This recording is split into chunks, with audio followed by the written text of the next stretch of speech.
Yo, what's up? Welcome back to another episode of the SWAS. Continuing on with college football week 7. Big SEC game here. Ole Miss on the road at LSU. Let's do it. Welcome to the SWAS. The SWAS. SWAS. Hey, get the SWAS. All right, like I said, Ole Miss is on the road for this one. LSU catching points at home. It's now at 3.5. Looks like all the threes are gone. There were some threes open earlier this morning, so I'm not seeing any threes. So it looks like we're at 3.5 across the board. Total sitting at 63.5. Let's take a quick look at the pie charts, and according to this data, action's coming in pretty heavily on the Ole Miss side. Over 70% of the tickets, over 75% of the money on Ole Miss. But as I always say, take this data with a grain of salt. So let's talk about this matchup.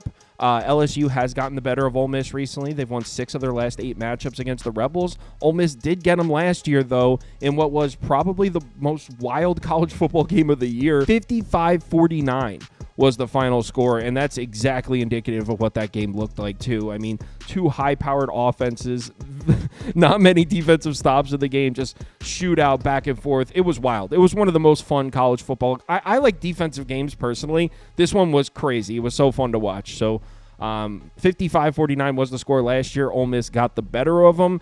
And based on how these teams look so far this year, looks like we're poised to see another similar football game. I mean, Ole Miss looking excellent offensively. 6th in OFEI, 4th in yards per play, 3rd in success rate. Passing attack, 3rd in yards per pass attempt, 2nd in success rate, 6th in effective pass. The run game hasn't quite been where they'd like it to be the last couple games. We'll talk about that in a second.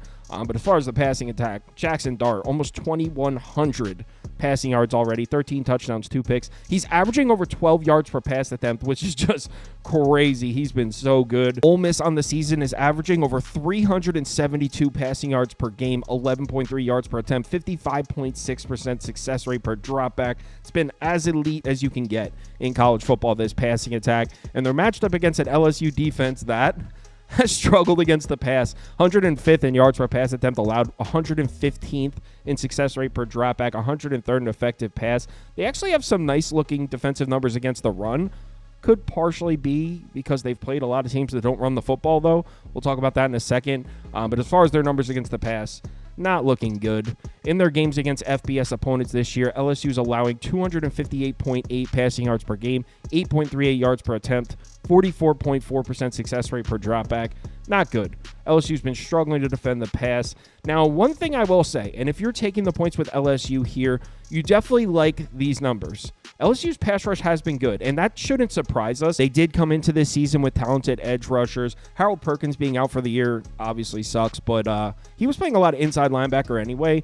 LSU has a pass rush. The defense isn't good. I'm not standing up for the LSU defense, but they do have a pass rush. And this Ole Miss pass protection that looks so good the first few weeks of the season, last 2 games against Kentucky and South Carolina, Jackson Dart was under some pressure, and if you look at their pass blocking metrics on the year, they're starting to drop down the ranks here. If we looked at this 2 weeks ago, Ole Miss had pretty much top 25 pass protection metrics across the board. Now, after the Kentucky and South Carolina games, they're back at 50th in pressure rate allowed, 72nd in sack rate. And like I said, LSU does have a pass rush. The difference is South Carolina and Kentucky, the rest of their defense is a lot better than the rest of LSU's defense. I mean, LSU, if the pass rush doesn't get there, I mean, there's going to be open receivers. Also, I don't trust their run defense either. We'll talk about that in a second. But first, let's point out that Jackson Dart has handled the pressure well. So, yeah, the last 2 weeks, he's been under pressure a lot more than the first few weeks, but he's handled it well.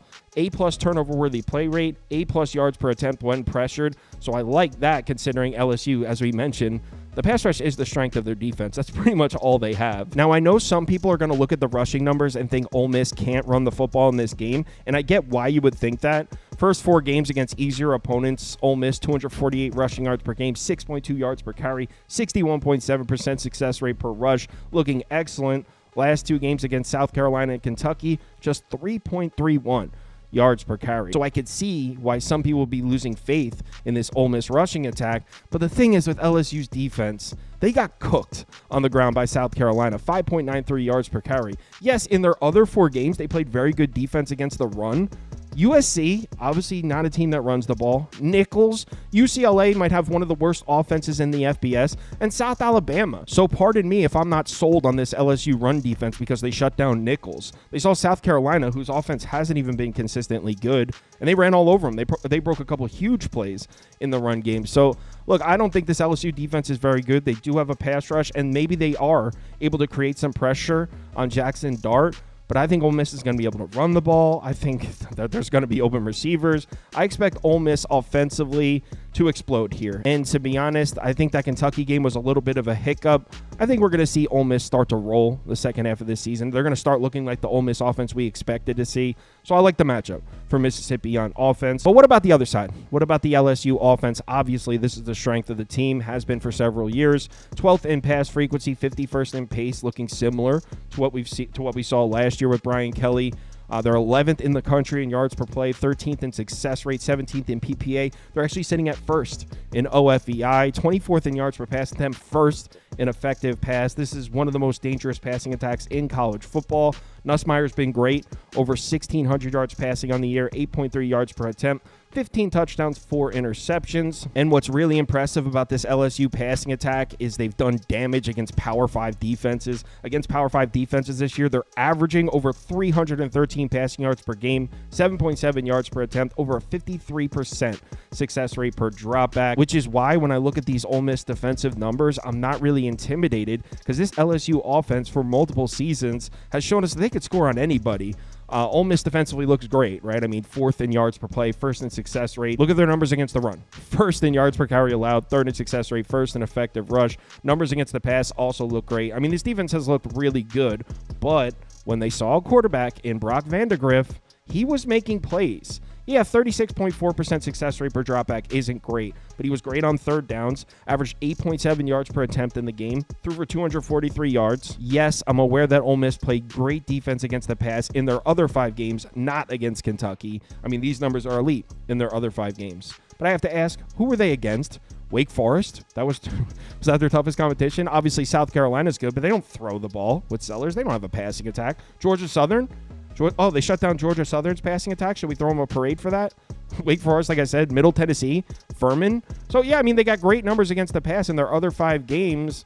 They didn't play anybody. The only legitimate passing attack they've seen is Brock Vandagriff and Kentucky, and that Kentucky passing attack doesn't look to be anything special. They were able to make plays on Ole Miss. We're talking about LSU here. We're talking about arguably the most dangerous passing attack in all of college football. So even though these numbers look great, don't be surprised if LSU puts up points on this defense. They certainly did last year with Jaden Daniels, and judging by these numbers, the LSU passing attack is still elite as hell, even without Jaden Daniels. And yeah, Ole Miss has great pass rush numbers, right? I mean, look at their defensive line metrics, elite here. But want to know who has one of the best pass protections in college football?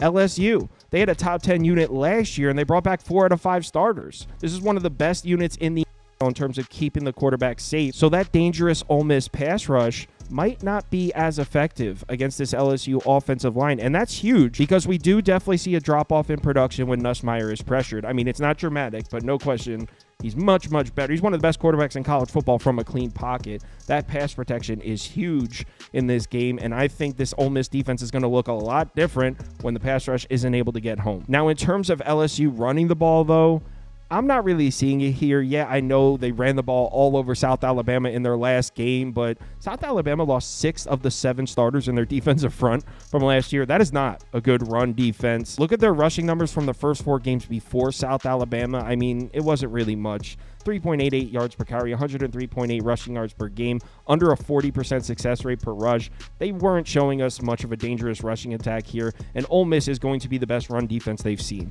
so far this season, allowing just 1.79 yards per carry this season, 63.7% rushing yards per game. So I don't expect the run game to be there for LSU, but remember, this is a Brian Kelly offense that wants to throw the ball, and I think they're going to be able to give Nussmeier time, and I think he's going to make plays. I also like how LSU's coming off a bye week. They should come into this one ready.